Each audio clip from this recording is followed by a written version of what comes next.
Hey everybody, welcome back. I've made numerous videos, but none as important as this one that you're about to watch. I'll come straight to the point. In this coming GE, you have a momentous decision to make. You'll be deciding whether our republic continues or disappears, and on a more personal basis, whether you live healthy lives or not. So please listen on. But before I continue, I want to tell you about my fundraising campaign for Bukit Batok. I hope you support this effort by buying a ticket for the dinner. I'll post the details in the description below. Back to the topic. As early as the 1970s, the late Goh Keng Swee, whom many credit as being the architect of our country's economy, had warned, at what point do we stop importing foreign workers and cease to encourage foreign entrepreneurs and capital to come to Singapore? Because of our limited land area, it will produce overcrowding to increasingly uncomfortable limits. Now remember, this was in 1972 when our population was only 2 million and Goh Keng Swee was already warning plans. Another one of the first generation ministers, Mr. Hon Swee Sen, also warned of the dangers of being too dependent on foreign labor. He said that it is plainly undesirable on political and social grounds that we should have to depend on a large foreign workforce. Mr. Lee Kuan Yew also signaled in 1980 that we should target a wholly Singaporean workforce by 1990. But everything started going wayward under the new generation of ministers. In particular, under Lee Hsien Loong's prime ministership, foreigners were brought in ever-increasing numbers, making overcrowding here a real concern. Even his own father cried out in frustration. We've grown in the last 5 years by just importing labor. Now the people feel uncomfortable, there are too many foreigners. Trains are overcrowded with foreigners, buses too. Property prices have gone up because foreigners with permanent residency visas are buying into the market. Lee Hsien Loong himself admitted at one point that we cannot imagine simply expanding year after year and one day having 2 million foreigners working in Singapore. We just do not have the space for that. Well, I've got news for you, my friends. Today, we have 1.9 million foreigners in Singapore, 2.4 if you include PRs. Does Mr. Lee have amnesia that he said that we can't have 2 million foreigners on this island? And we're already the third most densely populated city in the world.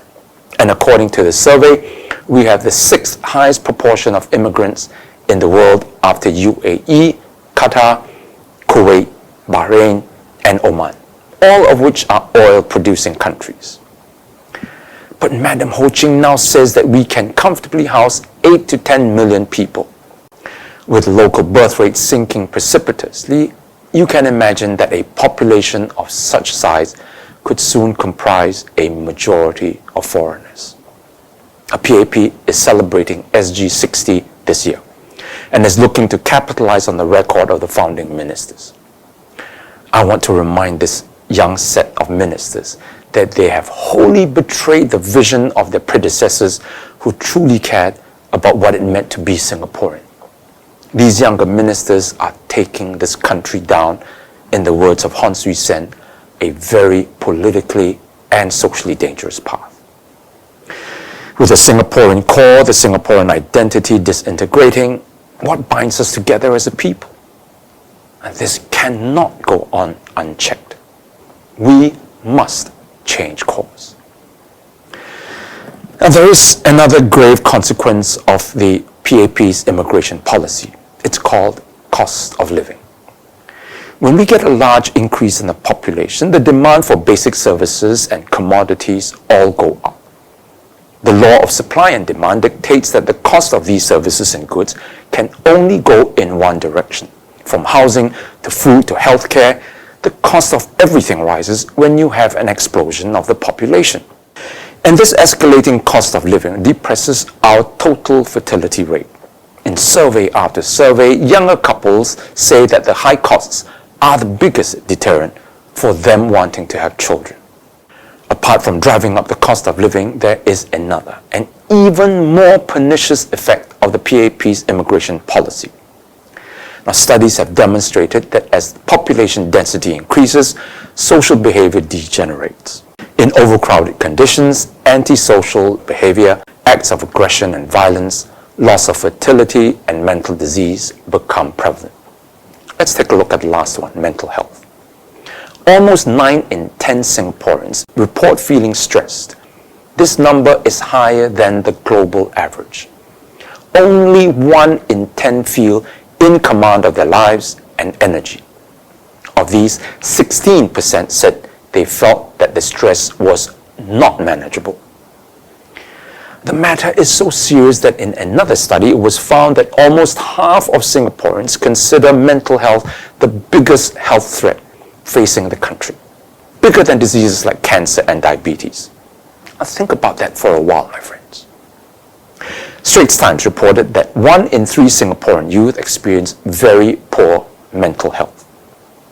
About a quarter of Singaporeans say that they feel stressed to the point where they cannot cope or deal with things.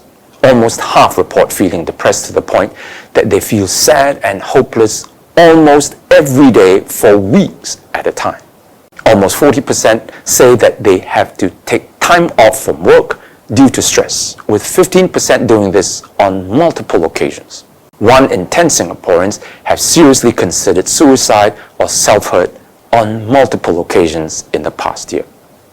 Do I need to go on? I am not trying to scare you, my friends. I'm simply laying out the facts, and just the facts as they are reported. And in case you think I'm exaggerating, listen to this. The Business Times described the situation as one of epidemic proportions.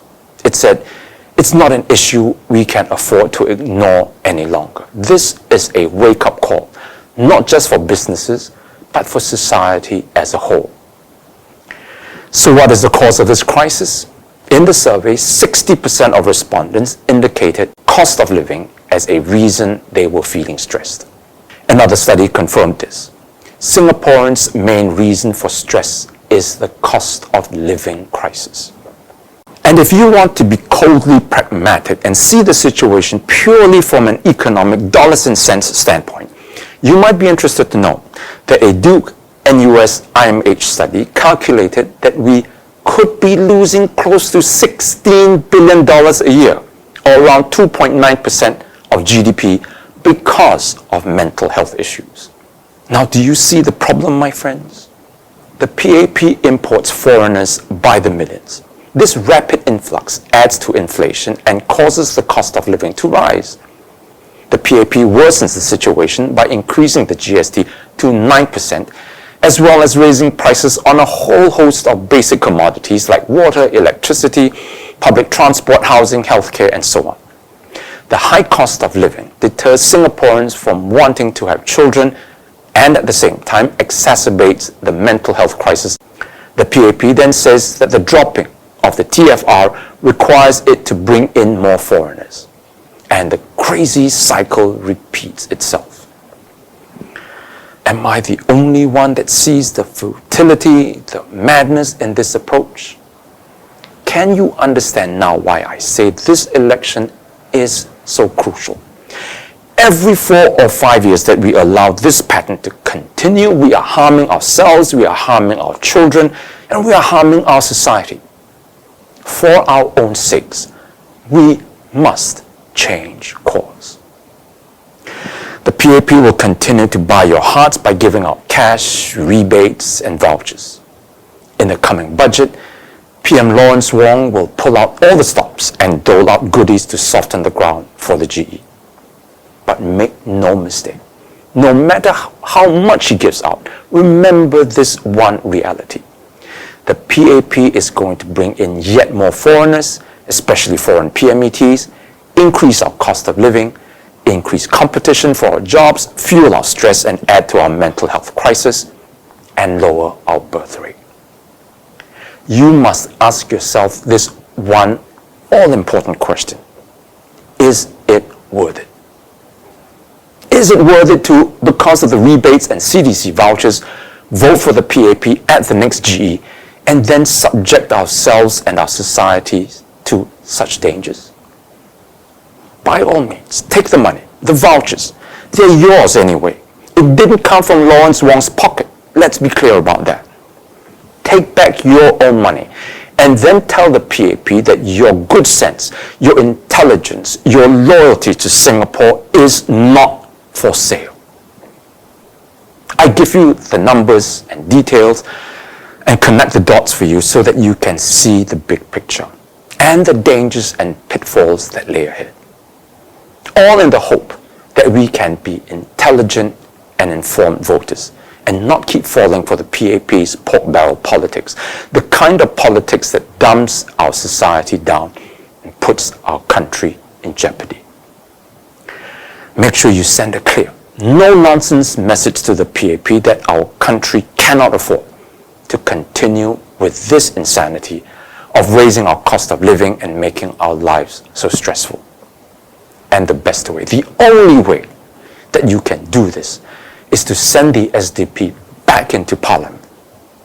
In the meantime, follow me on this platform and spread my message as widely as you can.